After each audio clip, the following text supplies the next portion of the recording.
Welcome to Office Hours. Whether you're new to the acupuncture profession or have been at it for decades, this is the place where we discuss all things Chinese medicine and more.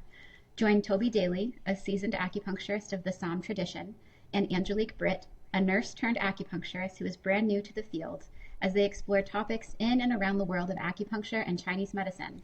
There's something for everyone here. Drop in anytime. Hey Val, welcome to Office Hours. Thanks so much for being our guest. Do you mind giving a little bit of some of your professional background before we get into our discussion so some of the viewers know where you're coming from? Sure, and thank you for the invite. I am very excited to be here. So I have been an acupuncturist since 1997, Hmm. and I've been a teacher in various aspects since about 1998. I started as a teaching assistant for materials and methods and um, taught intro to clinic for a while, supervise in the clinic now. I teach traditional Chinese medical theory, and that I've taught for a long time. And what I found is that I really love teaching. Like, Hmm. I love understanding how people think and how to reach people when they think. So I love the medicine. I have a practice in Watertown, and I also love the teaching because I always have felt like if when you teach, you learn. It's a Hmm. very synchronistic kind of thing. And so that's kind of what I'm about primarily, and I've just started expanding into creating courses through my business. And that's the one that we had been chatting about earlier, the Beyond the Needle. We learn all these techniques and we learn how to treat a patient. But sometimes the beyond the needle is the mindset. Sometimes we don't get enough or learn enough about that because when we're in school, we're so focused on needling prescription and what everything means Hmm. that sometimes the patient interaction gets a little lost. So that's like really focused on like the medical interview or something else beyond the It's needle. really the whole thing. So it's beyond the needle, developing mindset and removing distractions for Hmm. confident patient care. And, what I find is that almost everything comes down to what is distracting us from being present or being curious or just being Hmm. authentic in our whether it's teaching or patients or life in general. And that's what really fascinates me. And so it's partly about what happens what is a difficult conversation? What happens if your Hmm. treatment results are not as you expected Hmm. or the patient's disappointed. But it's also about being okay with late fees. Sometimes Hmm. we think they're punishment, but they're really good business practice. It's like taking the charge out of things. I So know it's that, kind of wide ranging. that sounds really valuable. Anything you can think about recently, maybe one example of like difficult conversations and how to navigate something like that? Sure. This comes up. I mean, it's certainly come up in my clinic and it comes up in the students that I'm supervising in clinic. And a big one is if the treatment didn't get the results that you expected as a practitioner or the patient. And I've had interns come back in the room and be like, it didn't work. And it's kind of like, well, what does that mean exactly? Like, are you hearing the patient say it didn't work? But you're not investigating. You're not being curious about what does that mean? Hmm. Does it mean that you treated someone for low back pain and it came back immediately and her week was horrible? Or did you treat someone for low back pain and they were actually able to garden for 3 hours, and after they were gardening, the back pain came back? But that's a win, and then you try to stretch it out. So it's understanding that sometimes we make it about us instead Hmm. of trying to clear our head and just being really present and saying, well, tell me what that means. Or did you actually get no results, or did you feel better and then you felt worse? And what does that mean? Like really kind of digging in to figure out how we need to change our treatment. Oh, that's great. So really getting into the specifics of like how or how much it didn't work. That really is key. Well, I got another question for you too, but it's a personal question. Is I'm a new Chinese medicine teacher. Do you have any advice for a new Chinese medicine teacher considering your couple of decades of experience teaching Chinese medicine? Absolutely. You don't know everything. There's no way that you can know everything for class. I already know that, Val. Yeah. Well, I say because when I first started teaching, I would fall asleep with the books opened on top of me and wake Uh, up at 3 a.m. And I felt like I needed to be able to answer everything. And sometimes the best answer is not that you don't necessarily know, but let me get back to you. yes. And that's okay. And also humor, not trying to help the students have fun with the material when it can be really dense. Do you have a good Chinese medicine joke spell that I can use in my classes? Wish I did. I wish I did. That would be fantastic. If you find any, please send them my way. Okay, I'll definitely do that. Usually the joke, and you may attest to this, Angelique, often the joke was a typo because I Yeah. was famous for typos in my PowerPoints, and it used to stress me out. And then I was like, oh, okay, that's a typo. Okay, I thought of a funny one from my Chinese medical school. Our anatomy professor, his name was Dr. Su, really thick Mandarin accent, and so he was teaching us anatomy, and it was like special pediatric anatomy and things like that. And in the lecture, he was saying that, oh, and then remember babies. It's really easy for them to get a penis stuck in their throat. Yeah. And so the whole class was aghast. We said, Dr. Sue, what are you talking about? He said, the baby with the penis in the throat. And it was a few minutes of kind of sweating through it, and then we the peanut, right? The Oh, peanut, Pete. yeah, the peanut is easy to get in the stuck in the throat. So yeah, sometimes Chinese medicine is inadvertently Yeah. uncomfortable and kind of funny. So yeah, I'll probably remember Yeah. that for the rest Oh of my my life. gosh. Dr. Sue saying that, and not quite understanding why the audience has got suddenly cold Oh my God. and uncomfortable. So Teacher who would call the pubic bone the public bone. Go quite by accident. It was just a translation for them. So he'd be like, what? that's awesome. Um, Angelique, what else should we know about Val? Val. So Val was the introduction to the TCM theory at NISA for my Mm. first year. And something that still stays with me that you did, and I know I've told you this about this before, but the first day of class, as we all come into Zoom, because I was one of the COVID cohorts. Do you teach it live now? It's Are you hybrid in person? program now, so It's I'm still not in hybrid. person Not anymore. in Yeah. person. Okay. We all came into Zoom, but she had a PowerPoint playing, and it was all of our names, all of us first years with our credential with like the LICAC or the LAC at the end Oh, playing there and entering the class talking about how like that was our future and that we will get there and this is only the beginning. And I remember just being so touched by that and how, I don't know, that just it impacted me and it stays with me. That was Oh, I'm such a so small thing glad. that you did, but it was so huge.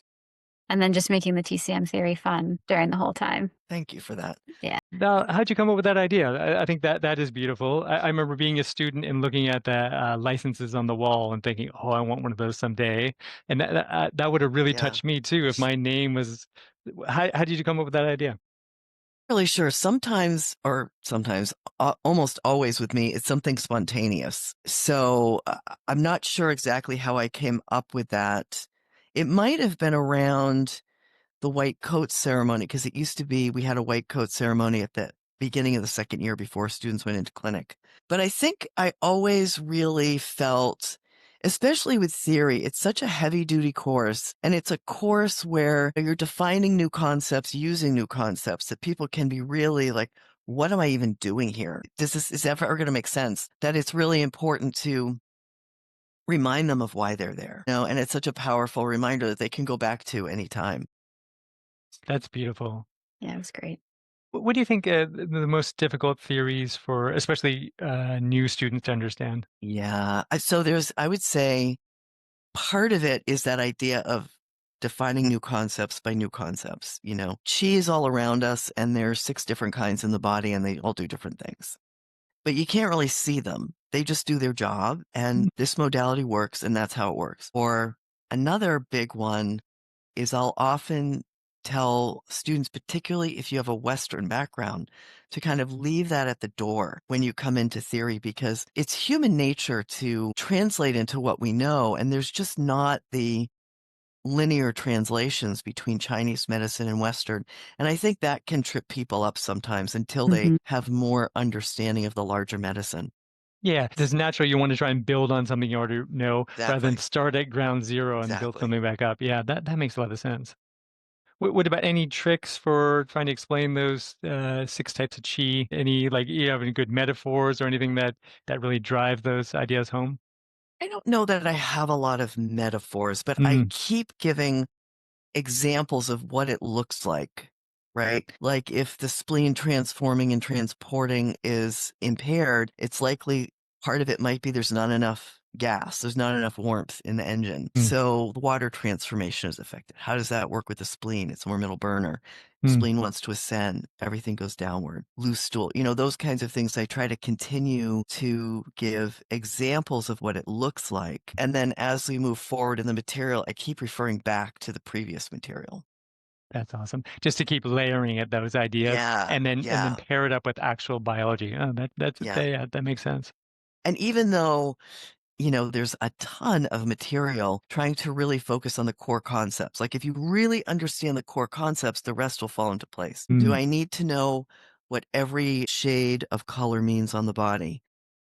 At some point I need to understand that. But if I understand what healthy looks like, I'll Mm. be able to understand that there's a significant change from that. And if I understand the basic colors of the 5 element, I'll understand specific organs. And then Mm. things start to fall into place. So it's like trying to be really defined about the building blocks and how much they're like testing on or how much we're talking about in class versus what's in the book. Do you ever differentiate too for the students, like this is your textbook knowledge, but then based on my clinical experience, do you teach like that? You have to teach kind of hybrid like that too, or you're just preparing them for the board, so you do both?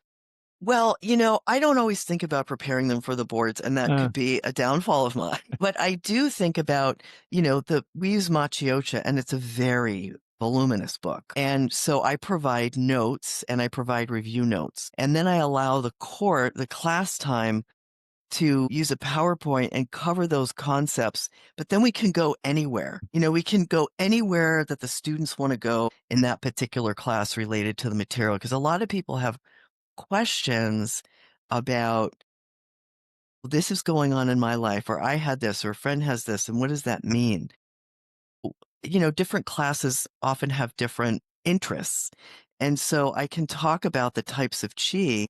And then if someone has a question about an illness and what would that look like, we can go there, but they have the safety of their review notes mm. that I'm only going to take testing material from the review notes. And I feel like that allows them to relax with the material and also really have a clear frame of reference of what they need to be responsible for the exam.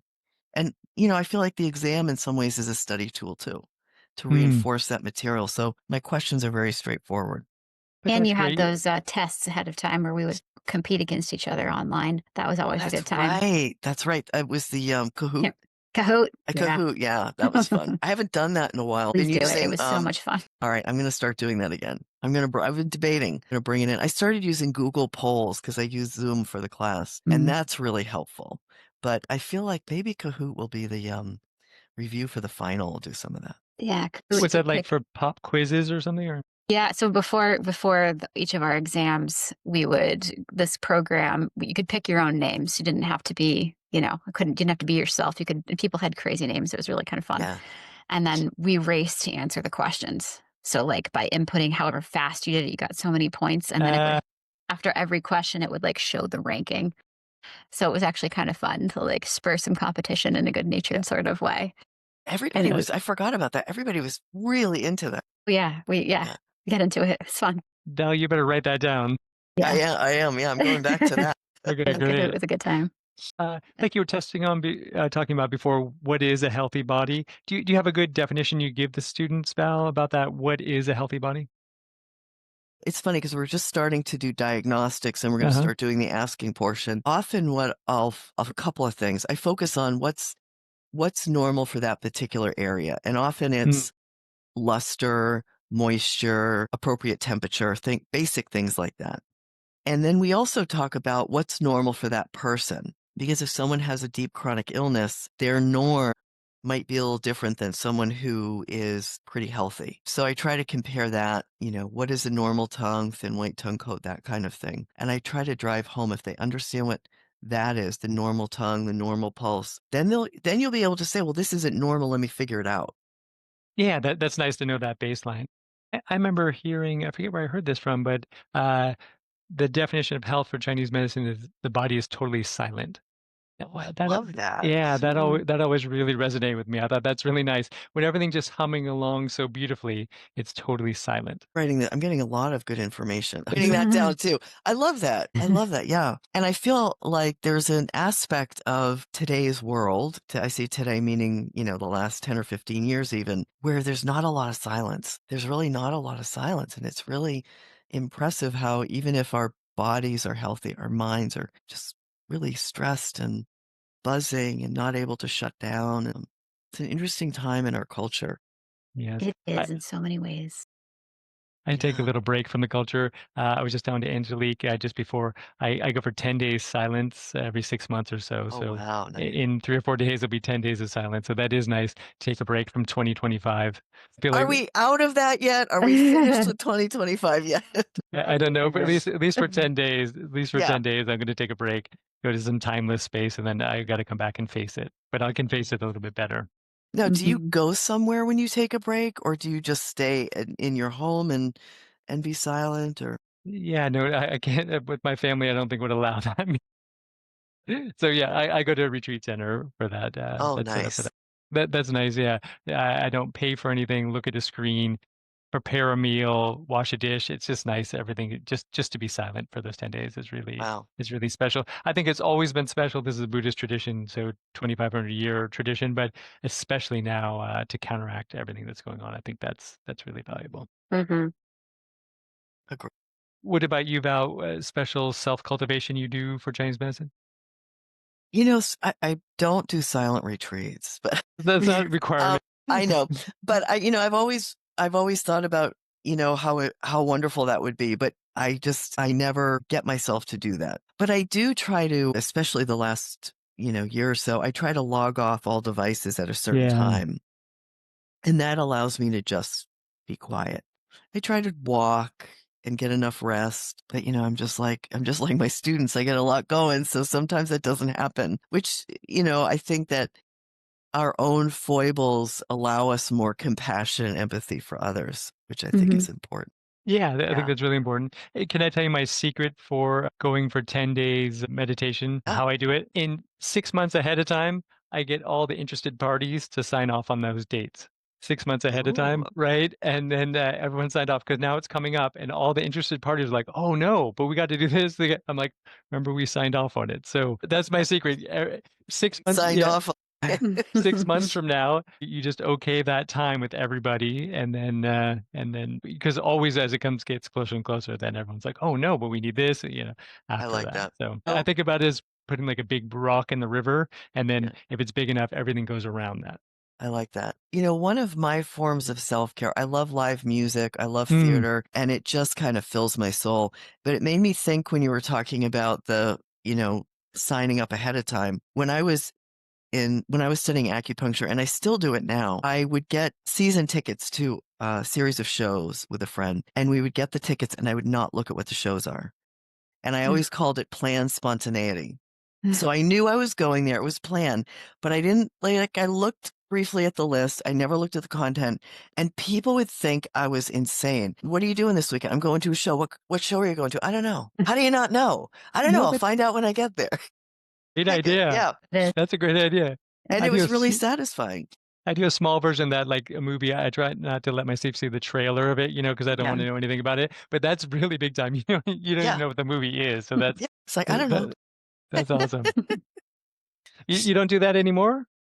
Oh, I still do it. It's It carried on from when I was in acupuncture studies to current day. I still have a subscription, and still it's like, what show are you going to? I don't know. But every now and again, a friend of mine will say, wow, that's brilliant. I love that. yeah. Because I know there's a part of me that really wanted to be able to be spontaneous. And I was so overloaded with school and work that I just thought, I have to do this. So I book it ahead of time, but I still felt like I was being spontaneous because I didn't know what I was going to see. Yeah, but that's great. Again, yeah, once you have that time carved out, you can be spontaneous at that time. That's awesome. That's a good antidote for 2025. Mm-hmm. Well, I'm Agreed. curious about the course that you put together. So, who is this for, and who would you Ah. recommend taking it? So this course is really for new practitioners, and it's been kind of a brainchild, something I've wanted to do for a very long time, because I can see some students do great interpersonally in clinic and others have different challenges, because most people who go into this field want to care for people, but not everybody has all the interpersonal or, say, customer service tools or strength in different areas. I worked in a hotel industry before I went to acupuncture school. And so, I did a lot of customer service. It was a little bit easier for me to figure things out. So this is really I call it the rest of the story, because you've, studied, you can deliver a good treatment, but there's something kind of missing. And it might be that somebody calls at the last minute and cancels, and it really upsets you. Like, if it really upsets you, we're taking it personally, A. And B, maybe our policy isn't working for us, or maybe we're not enforcing our policy. Part of our self-care, too, is taking care of ourselves. And, I always talk to people about how often we look at things like late cancel fees or no-show fees as a punishment. Like, somehow innately we feel we're punishing our patients, and sometimes they feel like it's a punishment, like it triggers a bad kid feeling. But it's really just a business policy. And the other piece to that, if someone has late canceled or no-show, there's usually somebody that's trying to get in to see you for treatment that isn't going to get care. So it's not about blaming or shaming, which we like to do in this culture, but it's more about, somebody else really needed that spot and they weren't able to get it. So, having good boundaries around that from the very beginning is helpful. And certainly, also we're the boss of us. So if, I had someone who was totally forgot about her treatment the other day, and she had an emergency with her pregnancy. I'm not going to charge her a late fee. I have a right to adjust as needed. But it's also important because it sets good energetic boundaries with people and ourselves. So things like that. The idea of navigating difficult conversations and, if someone has very intense energy, like it didn't go the way I wanted, or there's a very big emotion that comes up. Some people are not comfortable with that. So it's how can we take away kind of our ego, like making it about us or being fearful, and just really clear our head and be curious. Like, what's happening here?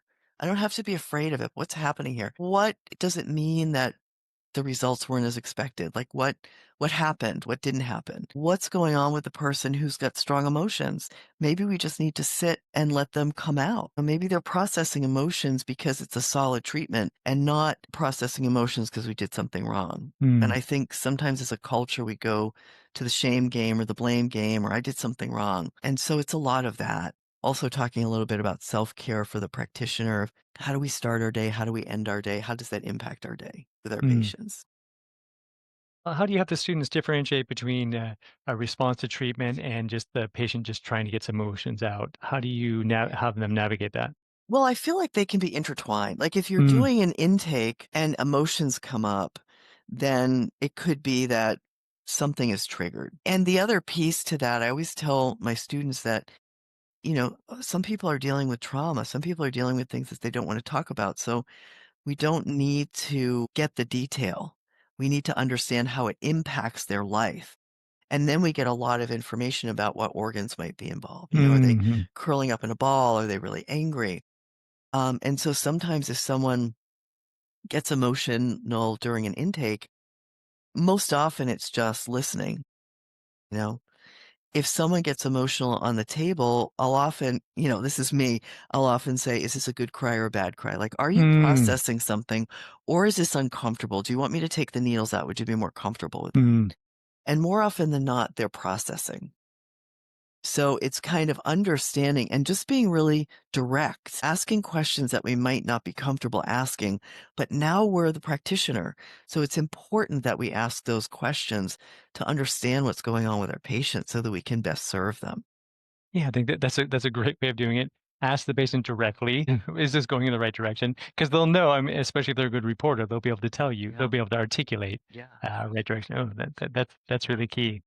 Yeah. Goodness, I feel like I need to take your course, Val. And I'm like, I have a late policy that I don't enforce. I have a no-show policy that I don't enforce. Yeah, because yeah, just listening to you, I'm like, oh man, I maybe need to relook at that. Because I had that same thing. I don't want to punish people. I don't want to Yeah. make them feel bad. But you're right. we're taught that it's a Yeah. punishment as Yeah. opposed to it's impeding someone else to get treatment. And Mhm. that's not in a blaming way. It's just like, let's make room for somebody else. Or maybe if you're always late, it might be your pathology, but I'm still going to stay within the treatment time, which is Yeah. fine. That I do. I Yeah. just don't enforce the late. Yeah. And if, Yeah. yeah. I So, was thinking too, yeah, I still so uncomfortable with my late policies, cancellation policies, even accepting money, right? That I oh, yeah. hired someone to do it for me. That's another way to do I it. know, Yeah. but you should tell your students, right? This may be something you'll never get out of, right? So Yeah. you have to bring something else in. So yeah, I still Yeah. feel uncomfortable with that. Again, that's my workaround. And there's nothing wrong with that. We have to do what's right for us. Yeah. Mhm. And whatever feels good to us is what is right. Yeah. Yes. I feel like it's almost two different things to be done there, right? Is like the really mundane things like taking money, making next appointments, and then trying to treat the patient at a really high level, like really try and coax them into a really big state of health. I feel like I'm good at that first part and not very Yeah. good at the second part. So I just have to outsource that. I think, yeah, a lot of people can do both, I like that. but maybe tell your students, Val, that some people can't, right? Like I did try for years, and this is my workaround because I still feel uncomfortable with that. I think that's a great workaround. Do you have an assistant, Val, at your clinic? Don't. With my teaching schedule and my work schedule, I work 3 days a week. Hmm. So I share space with another acupuncturist and then someone who does, it's like she's got the magical room. She does Reiki and some massage and some channeling, and it's like, all different things. And we really work well with each other, but we're not always there at the same time. And Mhm. it's a smaller space. So I don't have I don't want to spend the money for an assistant too, because it's just like such a short period of time. Val, do you mind if we switch gears and talk a little Yeah, bit more about Chinese medicine institutions? sure. We were talking, Angelique, in our last episode, we were talking about there's like some, by the time people see this, they'll probably know about it. There's some kind of breaking news in the Bay Area here. One of our major schools, the one in Berkeley, AIMC, is closing, and they had a sister school in Austin, Texas, also closing. That's 8 schools in about 2 years in the US. And so since you're associated with NISA, maybe you have some institutional knowledge. Any sense about Sure. what's going on with the profession? I'm deeply concerned, but I'm so unsure what's happening. Yeah, I thought I saw something about that in one of the social media groups, and I wasn't Mm, sure what the initials were for. Excuse me. So I was at NISA in many different iterations, and I believe what happened with NISA, what happens with a lot of the schools that have closed, not only acupuncture, but like optometry and dental schools, they're a single degree school for the mm, most part. And typically they might be a single degree and they rely on tuition, which can fluctuate a great deal. right. And that's really one of the reasons why NISA started looking around, New England School of Acupuncture, years ago, a number of years ago, to see if we couldn't join in with a larger institution. And that was another period of time. I want to say it was 2016 or 2017, where schools were starting to close also. Mm, I really feel that I feel it was a good decision to join Mass College of Pharmacy and Health Sciences. And part of that is there was no push by MCPHS to make any overall changes to the program. I mean, they basically said, we don't know anything about acupuncture. You know about acupuncture. We want to just have this program be one of our schools under MCPHS. But I do think that it's the single degree schools that have a problem, and that's part of it, that they might not have endowments. They might have been around for a long time as far as acupuncture schools go, but less of a history and less, multi degrees and diplomas and things like that. And I'm not sure about the school in the Bay Area, but I feel like that's been a theme.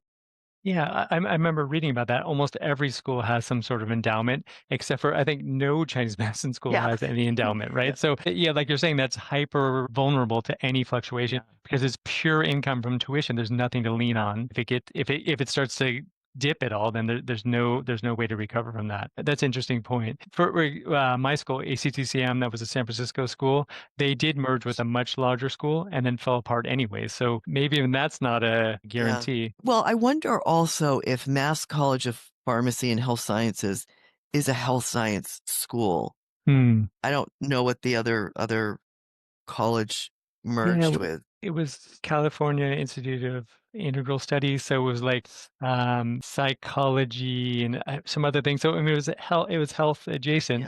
Yeah. Yeah, but not, but yeah, not maybe not to the level that yours is. So, anyways, I'm so pleased. Angelique was saying last time that the cohort's even maybe the biggest one you guys ever had coming through right now. So that sounds promising. Yeah, I think there's about 41 or 42 students in this first year cohort, which is I had great. heard through the grapevine there was like 60 to start with, so maybe that is not true. I don't know that there were 60, but it's still a large So big. cohort. Because when you think about it, you came in 2020? 2021. 2021. Okay. Mhm. I always call the 2020 and 2021 like the badasses because you started studying at a time with such unknown. The world may have opened back up, but there was such an unknown entity or what's going to happen next. How are we going to, integrate and stuff? And yet you came anyway because, it's the passion that we bring. It's the reason we're there. But it always was very impressive to me, people just going through M&M and such with masks on or, Yeah, we couldn't do tongue diagnosis for a while Mhm. for that reason. I think my cohort Jeez. was somewhere around 40 as well. Yeah. Yeah. So solid. So it's staying solid. Yeah. Yeah, it's good. Especially in light of other schools closing. I'm glad that we're still having a steady stream of folks Yeah. wanting to come into the profession. The school is staying solid. And Mass College of Pharmacy just celebrated, I think they just celebrated their 200th anniversary. So they've been around for a long time. And I think that helps, Yeah. as far as financial, just like having a good system in place. And when I came to visit too, your campus is beautiful too, and then it's cool in that kind of downtown area too. So I Yeah. really liked it. So I think that helps having nice space too. Yeah, I agree. I Mm. agree. And there's a lot of resources, like being just a single degree freestanding school, it's almost like not that there's a hustle to it, but a lot of people are doing a lot of different things and you're trying to figure out how to take care of things and have resources. And being part of a larger institution, there's so many resources. If somebody needs counseling, here's who you contact. Somebody needs tutoring, here's who you contact. There's no, let me look around and see what we can find, which I think was a huge difference. Yeah, maybe that's the model going forward, right? Something with an endowment, something that's been around for 200 years, right? If you can meld these things together. Because Chinese medicine will be around forever. But it needs schools or something, Right. apprenticeship or something. It's got to, Yeah. it just not by itself. It's got to come through Yeah. people. So I love this profession. So I just always a little worry about it. So I agree. that's nice to hear Nisa's doing so well. Yeah. Yeah. Yeah. And I feel like, I think it's how life goes too. I think there'll be another iteration where schools start to Mm, open up again. Maybe not right now, mm, because of the financial situation in the world and a lot of unknowns still. But I think that will start to grow again. I don't think there's an end to new institutions because we're a scrappy group. We're gonna make it happen. Scrappy, passionate group. I think Yeah. that's definitely us. Like when I think scrappy, I'm like, yeah, we just got to get it done. We just got to figure it Yes. out. Yeah. We don't need necessarily a lot, but we'll get it done. All right, Val, anything else on your mind today? No, I think I'm good. I will mention that I want to offer your listeners a discount for this course. Great. Cool. Because it is like, it's a passion project. It's something that I want to be able to give back to the first time practitioners. So it's Beyond the Needle. And if the first 5 people who might be listening are interested, they can email me, journeytowellbeing@hotmail.com, and just put in office hours and I'll send them a link. And what I'm doing initially, because this is kind of a learning process for me too, but I'm also including a mentoring session along with the Great. course. Cool. So we'll see how that grows, but I want to offer that to your listeners and the class should be, had to, look at the technical side. So it took a little bit longer for me, but it will be launched definitely next week and they can just reach out. Yeah. So Toby, That's will you what. put that up on the screen, her email address? Yes, I'll All definitely have the right. graphics department put that up. Nice. Perfect. Awesome. Val, this has been kind of a theme of Angelique's and I's discussion too, is how important mentorship is. So I'm so glad that's part of your program. That's great. Yeah. Yeah, I think it's very important. I think it's important and I think a lot of practitioners do give back, but I think it's important to be there to show the ropes to people and just be available. We have an assistantship program at New England School of Acupuncture where people go off-site to observe. And when I was studying, you would kind of try to find somebody that you could assist, and then you would put your hours in. And now there are sites that want to cultivate relationships, not just take assistance, but cultivate relationships that could lead to a job in their clinic. That's And that great. is something really new, and it's really wonderful, and it's growing. Yes. Yeah, my heart always goes out to new graduates, right? So I think that's fantastic, right? You already be able to have contacts in the profession. I think that's fantastic. Yeah, That's great. Well, let's leave it here for right now. sure. It's been great to have you as our guest here on Office Hours. Well, this has been so much fun. I so appreciate the invite, and I've so enjoyed my time here. So glad you came. Thank you. All right, everyone, take good care. Bye, everybody.